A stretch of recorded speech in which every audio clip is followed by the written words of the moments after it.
Hello, fellow risk takers, and welcome to my worst investment ever. Stories of loss to keep you winning. In our community, we know that to win in investing, you must take risk, but to win big, you've got to reduce it. This episode is sponsored by A Stotts Academy's online course, How to Start Building Your Wealth Investing in the Stock Market. I wrote this course for those who want to go from feeling frustrated, intimidated, or overwhelmed by the stock market to becoming confident and in control of their financial future. Go to myworstinvestmentever.com/deals to claim your discount now. Fellow risk takers, this is your worst podcast host, Andrew Stotts, and I'm here with featured guest Michael Brody-Waite. Michael, are you ready to rock? I'm ready to rock, dude. I'm going to introduce you to the audience. And let me just get myself prepared for that. All right. At the age of 23, Michael was a full-blown drug addict. Every day, he drank a fifth of vodka and a 12-pack of beer. He smoked 2 packs of cigarettes and more weed than any human should. And he did whatever other drugs he could get his hands on. He had been kicked out of college, fired from his job, and evicted from his apartment. He had no money and no home, was throwing up blood, and believed he would be dead before his 30th birthday. Then, on September 1st, 2002, after running out of options and fearing death, he checked into rehab, entered recovery, and has been transforming himself every day since. Michael's TEDx Nashville YouTube video, Great Leaders Do What Drug Addicts Do, is the #1 talk in the history of the TEDx Nashville program. It has been seen by 1 million plus people in 25 countries and provides insight into his 17-year journey from addiction and near homelessness to successful entrepreneurship. This talk sparked the mask-free movement and brought awareness to Michael's mask-free program, built on 3 principles inspired by his recovery, showing leaders how to achieve balance, reclaim energy, and thrive in work and life. Michael is an acclaimed speaker, Inc. 500 entrepreneur, award-winning 3-time CEO, a leadership coach, and author of Great Leaders Live Like Drug Addicts, How to Lead Like Your Life Depends on It. His accomplishments include being named a most admired CEO, named to the top 40 under 40, and being recognized by the Nashville Chamber of Commerce as Healthcare Entrepreneur of the Year. Michael, take a minute and fill any further tidbits about your life. Do I really need to? I feel like you just talked about me for like 10 minutes. So I'd say the two most important things are I'm a recovering drug addict. I've got 18 years clean, and that's what drives everything that I do. And as a Inc. 500 founder and speaker and author, my mission is to teach people the principles addicts use to recover so that they can thrive and work in life. What a great lesson for the listeners out there, how to take your deepest despair, most painful moment and recovery from it, and then share that with the world to help others. So I think that's an inspiration right there in and of itself. But I believe, you know what, to set the table, yep. The question I always ask is, what if the worst thing about you could be the best thing about you? And I really feel like that's my message. That's what I'm bringing to the world. And I'm grateful for the opportunity to do that here. It's a great thing to think about for the listeners. Take a moment. Think about what is the worst thing about you. Think about it. And then listen up to the rest of this podcast as we start to understand how to reshape the way you think about it. So now it's time to share your worst investment ever. And since no one ever goes into their worst investment thinking it will be, tell us a bit about the circumstances leading up to it, and then tell us your story.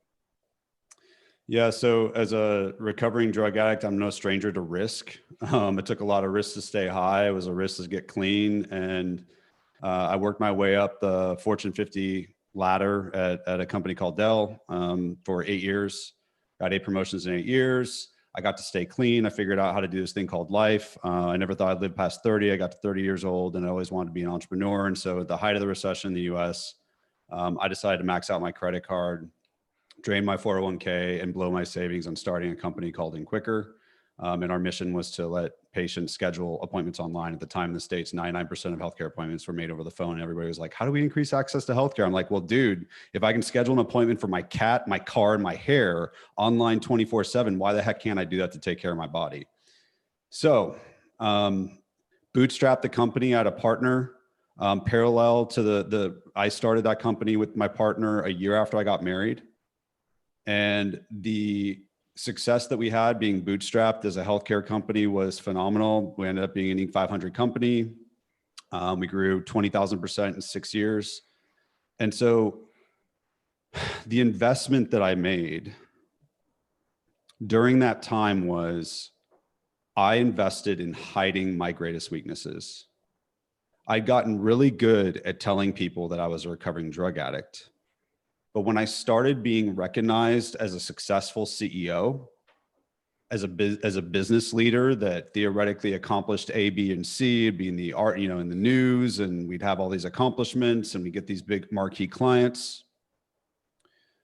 The temptation to hide my weaknesses grew and grew and grew. And so I know we're in the middle of a pandemic, so we're actually talking about like physical masks, but like when I was in rehab back 18 years ago, they laid down 2 paper masks and they said, we want you to use images and words from magazine articles to describe the person in one mask that you show to the world.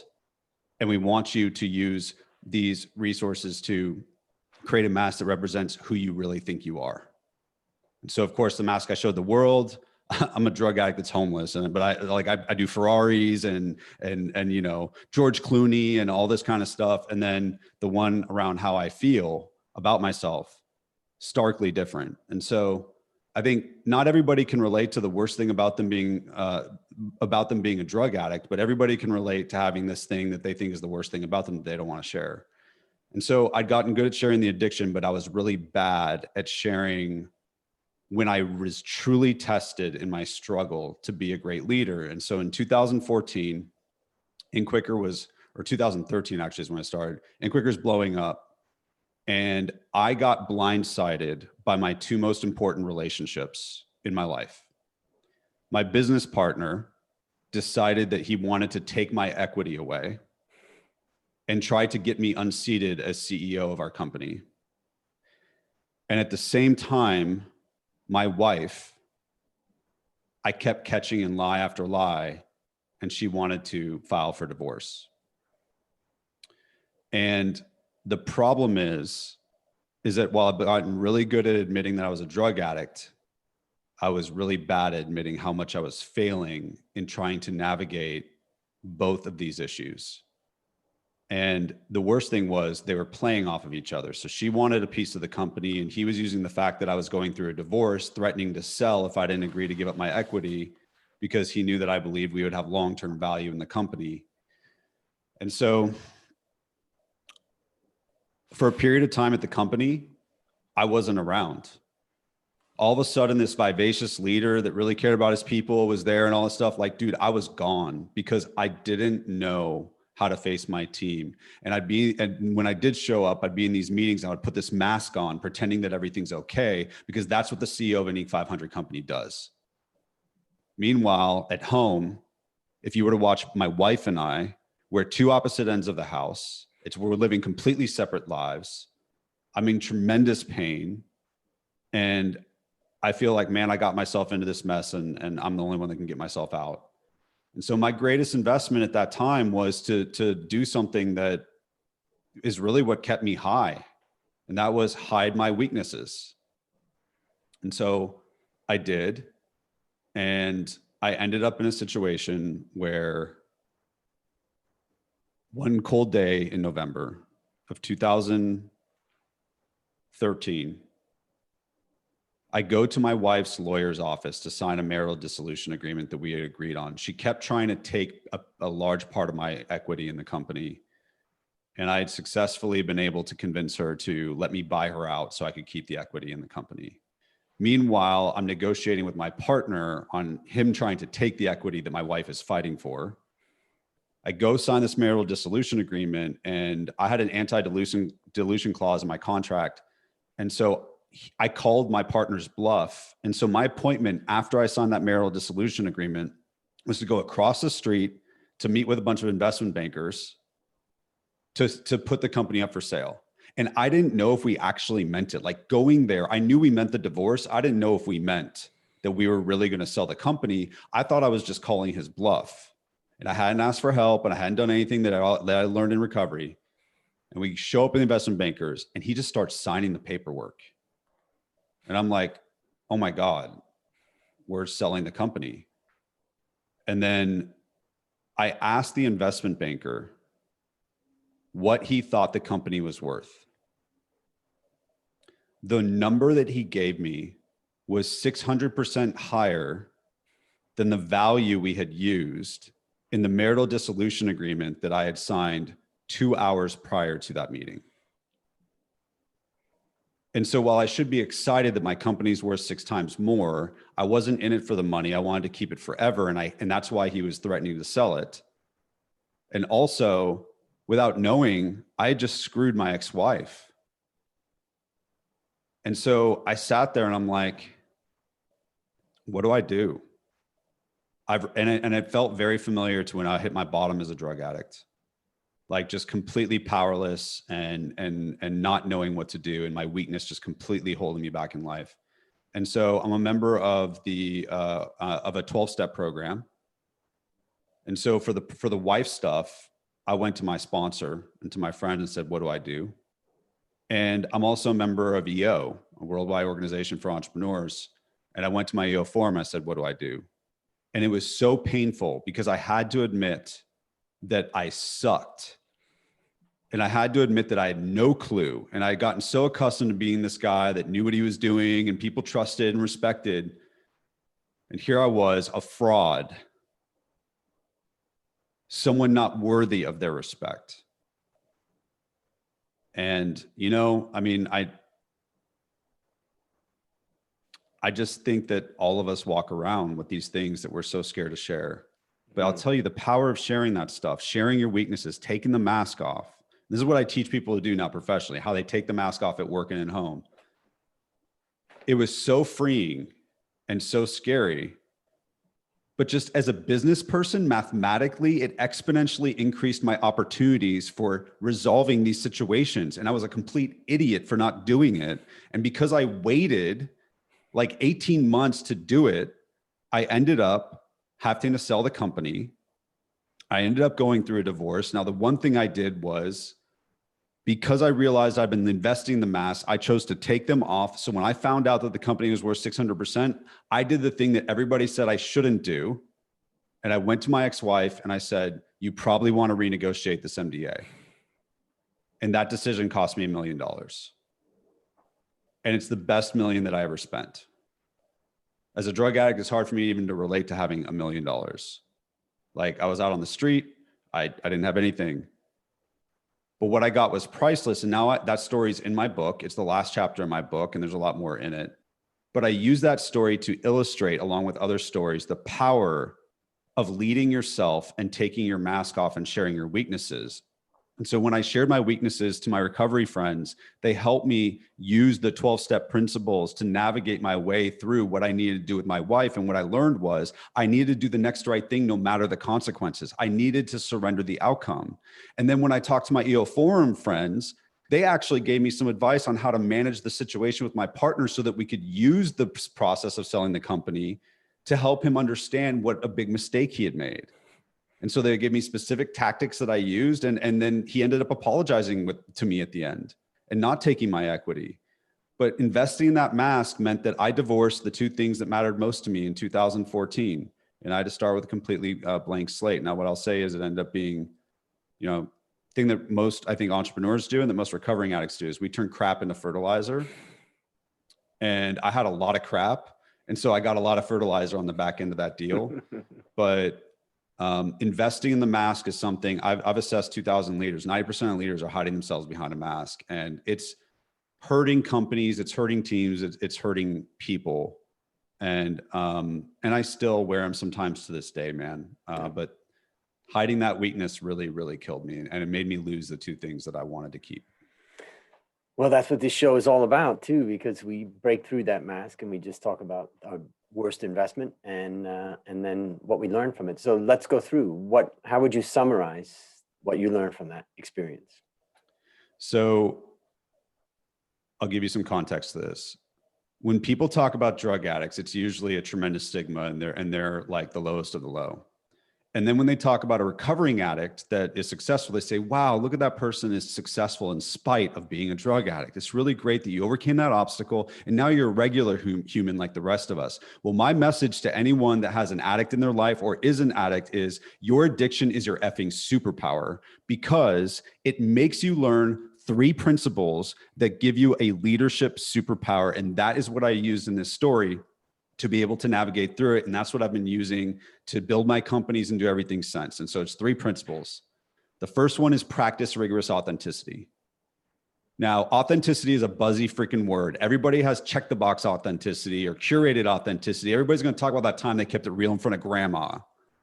I'm talking about you told your wife, ex or wife or soon to be ex-wife, I owe you $1 million that you could have not given her. Or I have another story where I told a customer about a problem where it would have ruined the company and we still got through it. I'm talking about rigorous authenticity, no matter the consequences. And when you are a drug addict fighting for your life and you are going to die, you learn what rigorous means. It means all the time, not just when it's convenient. So the first principle is practice rigorous authenticity. The second one is surrender the outcome. And this is something that people intellectually understand, but leaders are not trained to practice. They literally have no capacity to do this because we are responsible for outcomes. We're trying to drive outcomes. Who's accountable here? It's me. I'm accountable for this. But how many times have we seen people wasting so much energy on things that they can't control at the expense of the things that they can? Well, the first thing I learned as a drug addict was you have to surrender the fact that you're a drug addict. And the second thing you got to do is you got to surrender the fact that you got to work a 12-step program or something else the rest of your life. But then as I start going through life and I start facing consequences or experiences with my relationships in business and in person and life circumstances, instead of going to people that are like, okay, here's how you manage things to get what you want, I'm going to 12-step people to say, this is how you surrender that. And it makes you feel so powerless, but it is so freeing because what it does is it reclaims 50% of your energy. Because like just practically speaking, we've all seen a salesperson that complains about their quota, territory, or product, and we've seen the salesperson that makes calls anyway. And the second one surrendered the outcome, and they were able to actually manifest a better outcome. And so the second principle is surrender the outcome. When you practice rigorous authenticity and surrender the outcome, you're able to do this thing, which is a third principle called uncomfortable work. Now, most leaders think that they understand what uncomfortable work is, and they don't. Uncomfortable work is they think, oh, I know how to do that. No, you're talking about hard work or smart work, physical or intellectual. Uncomfortable work is emotional. It's literally decisions and actions that you avoid taking because of a sensation in your body. We've all seen someone spending 8 hours doing hard or smart work, avoiding 10 minutes of uncomfortable work. Anyone that's ever not successfully performance managed an employee can relate to that. Anyone that has not told a significant other a serious problem in their relationship can relate to that. Anyone that hasn't negotiated a specific clause in a contract because they're scared they're going to lose a customer can relate to that. So we don't know how to do uncomfortable work. And so that's why we say we want authentic leaders, but we don't know any politicians to answer a question with, I don't know. It's because authenticity is a fallacy. It is a dream. It is inspiration, but the actual implementation on how you become a rigorously authentic leader means you learn how to be true, you surrender everything in front of you, and you go do uncomfortable work. And the only people that are equipped with a system to do that are addicts all around the world right now, working a 12-step program, because when you have to find out how to stop injecting heroin every day or smoking crack or weed or drinking every day, you have to learn how to do this like your life depends on it. And that's why the people that I want to work with are recovering addicts. Exciting. So based upon what you learned from this story and what you continue to learn, what one action would you recommend our listeners take to avoid suffering the same fate? So in my coaching program, we have this thing called the boulder exercise. And so when we start our group coaching sessions, I used to always walk around, like going to like meetings with like business people or even like on dates or friends. And I would just want like to gut check right away. Do you have the capacity to get down and dirty and be real? Like, are you willing to be real and tell me who you truly are? Not the things that sound like you're telling me the weaknesses. Are you willing to tell me who you truly are? Because as a drug addict, I'm practiced in doing that, right? And so I wish that people just had a stamp on their forehead that said, I'm authentic. I'm truly authentic. And so for me in this program, instead of doing like, what's your job title and where you're from, we do this thing called the boulder exercise, where I ask them a series of questions about the hardest things. Like, are you walking on eggshells with your partner? Do you feel like you are in the wrong job? Are you worried about job security? Are you worried about finances? Are you worried about body image? Are you worried about mental health? I ask them, they all close their eyes and they hold up a finger every time that they say yes. And so people end up having an entire hand held up, and then they open their eyes and I say, these are boulders that we're all carrying, and we think we shouldn't be carrying boulders, so we're not talking about them. And they really affect performance. And everybody that you work with, that works for you or that you work for, is carrying a boulder too. And so in a world that's disconnected, if you can be really good at identifying these boulders. And so for me, in the story that I told you, it was hiding this weakness, like, I'm not a successful CEO in my personal life and professional life. That was a boulder that got heavier and heavier and heavier the longer it went on, and the more I didn't share it, and the more I paid the price of carrying it. But the second I shared it with my 12-step people, the second I shared it with my EO people, the weight of that boulder dissipated. I was pointed to solutions that allowed me to take it off my back. And the truth is, we have to destroy this notion that acknowledging our boulders, and especially the scariest ones, we have to destroy this notion that it makes us weak. It allows us to connect with other humans. In a service economy where everybody's using social media and they're not truly connected, that's a competitive advantage. So my lesson to you, if you're sitting there and you're like, I really wish I could share the thing that is hurting me the most, that is holding me back the most, but I'm scared it'll make me less successful, I'm actually offering you a cake and eat it too situation. You can actually get the relief of sharing it with the people you're scared to share it with. And there's a 9 out of 10 chance, because 90% of people are wearing masks too, that they're going to say, holy crap, that person just inspired me. And they're going to feel connected to you because they're going to see your weakness. Yeah, but they're going to see the strength that it took to share that. And then they're going to help you solve the problem. And I've experienced this because I don't have a college degree. I don't have anything that makes me successful. And you have all these people, over almost 2 million views of my TED Talk alone, that are reading my book and doing all this stuff, not because of all my accomplishments.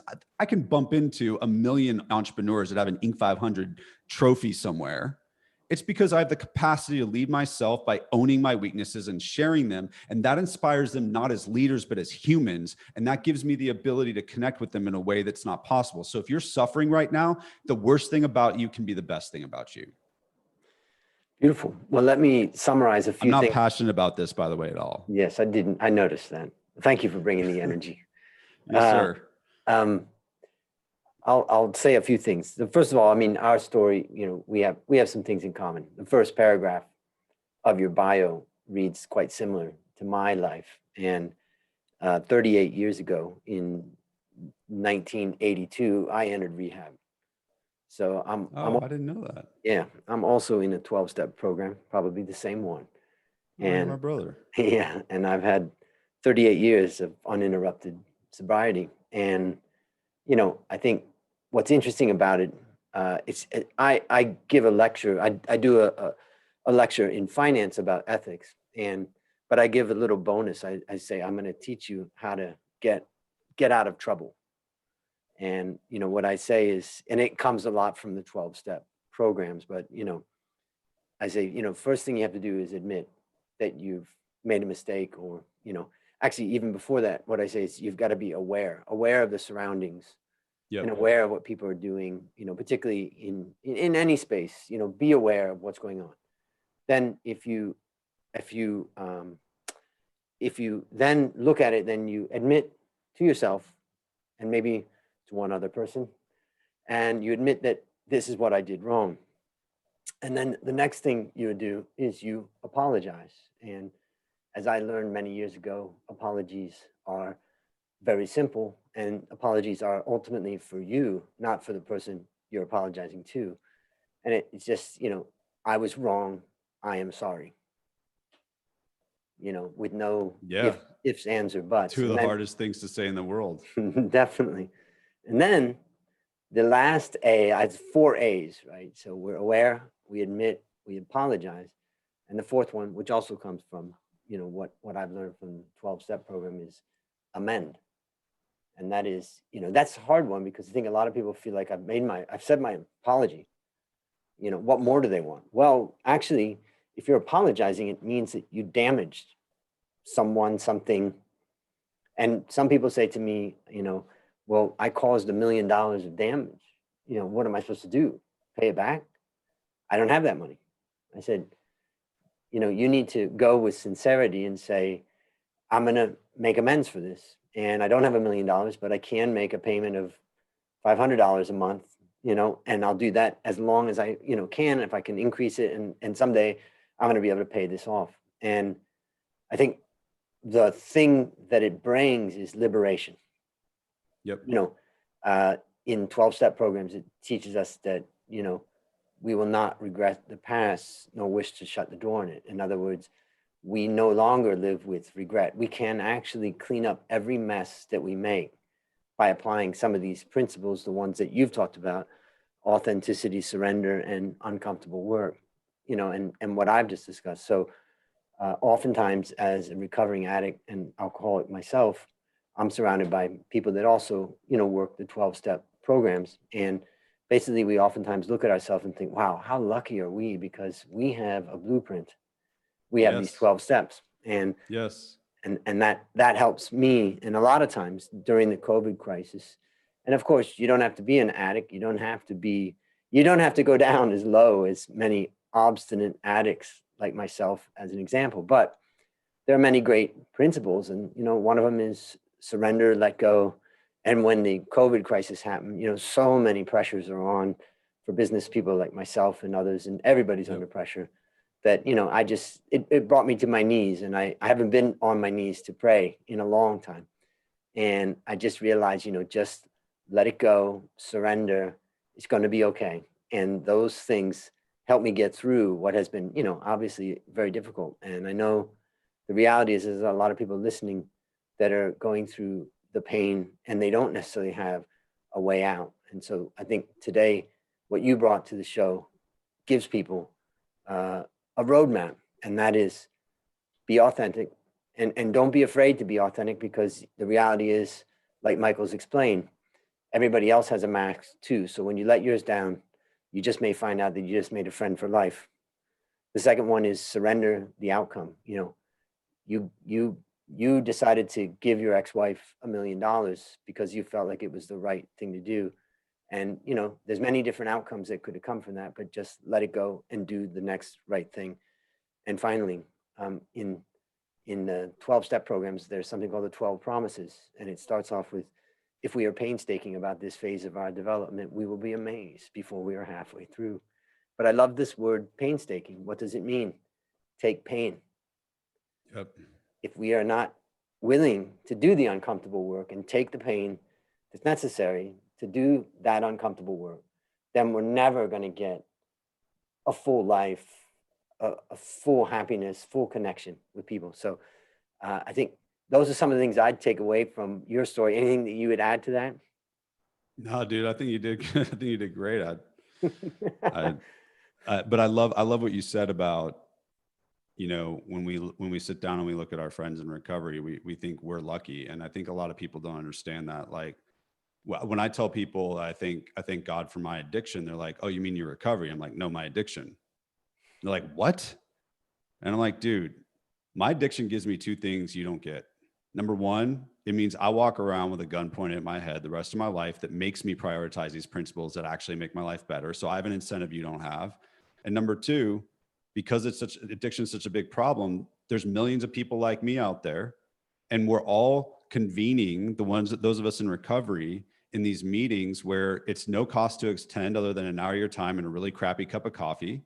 And you get to literally be in, like, what I would call like Navy SEAL training for authenticity, surrender, and uncomfortable work. And so you're literally getting trained up to do the thing that makes life better, whether you're a leader or a personal person or in your personal life. And so most leaders don't have the incentive, and they don't know where to go to learn this stuff. And so my addiction gives me a membership and an excuse to use it in a group of people that are learning how to do what I think are the next generation of leadership skills. And so I think, we sit there and we say, people think that we say, man, I can't believe we survived. And we're like, we can't believe how much we're thriving because of recovery. But most people don't understand that. So I wanted to double down on that because I love that. So yeah, for the listeners out there, first of all, if you have a problem with alcohol or drugs or anything like that, there's answers out there. So go into the internet, type 12-step programs, In addition to that, if you're in the middle of it, there are meetings in almost every city all around the world. When I came to Thailand, to Bangkok 29 years ago, there was one meeting and it happened every night at the same place. And now there's many, many more. So first of all, if you're suffering right now, there are ways that you can reach out in your own community right there to find a meeting. Number two, if you're not struggling with addiction, but you think, hey, what is this roadmap that they're talking about? Just go to the internet and type in 12-step program. And also there are open meetings that you could go and say, what's this all about?